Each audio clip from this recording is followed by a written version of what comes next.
This is Glenn, and this is the story of my 91 Nissan 300ZX twin turbo.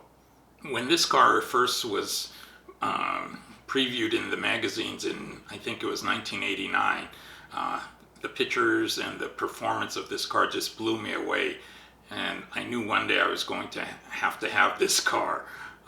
Unfortunately, I spent the next 4 years, on a foreign work assignment and didn't get a chance to actually see one or actually pick one up. All I could do was read about it in the magazines, and there was a lot of articles about this car. As I think if anyone followed it in Car and Driver, it was one of their top 10 cars for many years.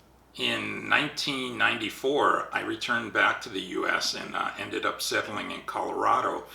And unfortunately, because of the weather, my first car being purchased couldn't be my Z because of the snow. So after buying another car for a daily driver, I started a search for a twin turbo. And in Colorado, they're not too common. And there was no internet to do searches of cars, so I had to just look at the newspapers and magazines to see what I could find. And luckily, I found this car in 1995. It's again a 91 300ZX twin turbo, and I bought it used, and at the time it had about 48,000 miles on it. Also, when I returned back, the internet was just starting, and I found a website, twinturbo.net, which is a community of 300ZX owners, and that site still today is the place to go if you have a 300ZX.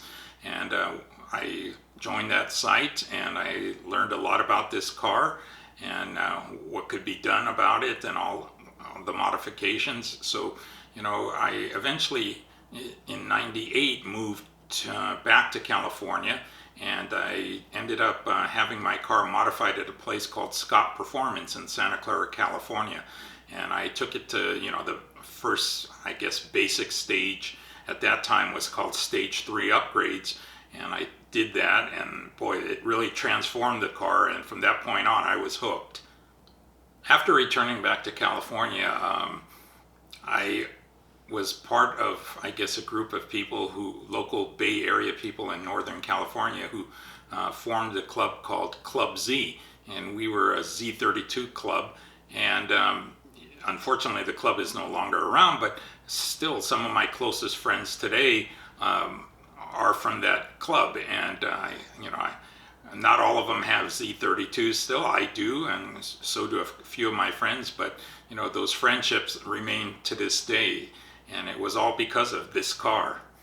After joining Club Z and getting into modifying this car, I ended up doing quite a bit of tracking at racetracks, and also doing some autocrossing. And in 2000, I ended up entering what we called the Open Track Challenge, which was basically 7 days of time trials at 7 different tracks, and you're actually driving your car from track to track. So it's kind of an endurance event where you're driving every day, actually maybe a couple hundred miles a day, to a new track, doing time trials during the day, and then packing up and moving on to the next track. And unfortunately, that's where we didn't make it all the way through. I actually blew up my engine during that event, and it wasn't actually on the racetrack, but it was actually going to one of the racetracks. I think we had some mental errors, maybe a lack of sleep, and just exhaustion. And we were preparing the car for an event at our home track at Thunder Hill, and we kind of got a little crazy and tuned it a little too high, and we blew the engine, so we couldn't compete further. Unfortunately, the car was blown up, or the engine was blown up, but I ended up rebuilding the car, and ever since that time I've been continuously modifying this car.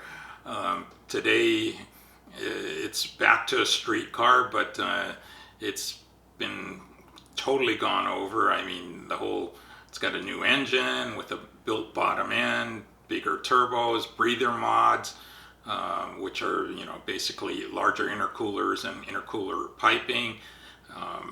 And I've got cams in the thing, so it's pretty much built with and putting out 585 horsepower and about 480 foot-pounds of torque.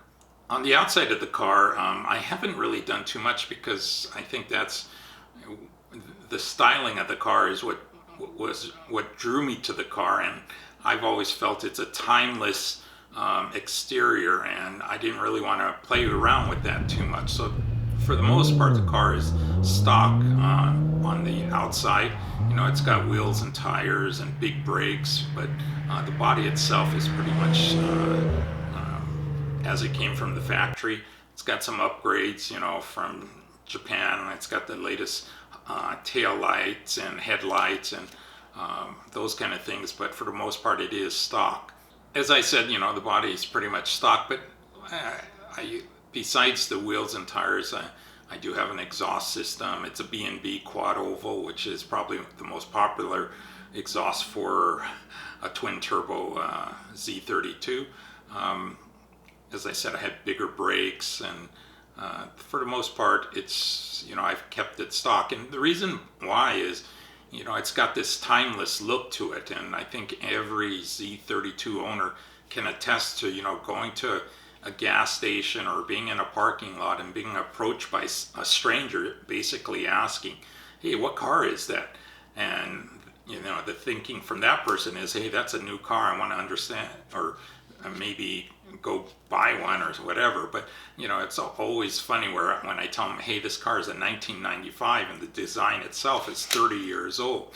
So today it still looks modern. I think it's a timeless design, a classic design, and I think that it's shown by the fact that people come up to us and are constantly asking, what kind of car is that? So it's a fresh look even today. This car I've had for 25 years now, 26 years, and I don't see myself ever getting rid of it, and I'll probably be modifying it till as long as I'm on this earth.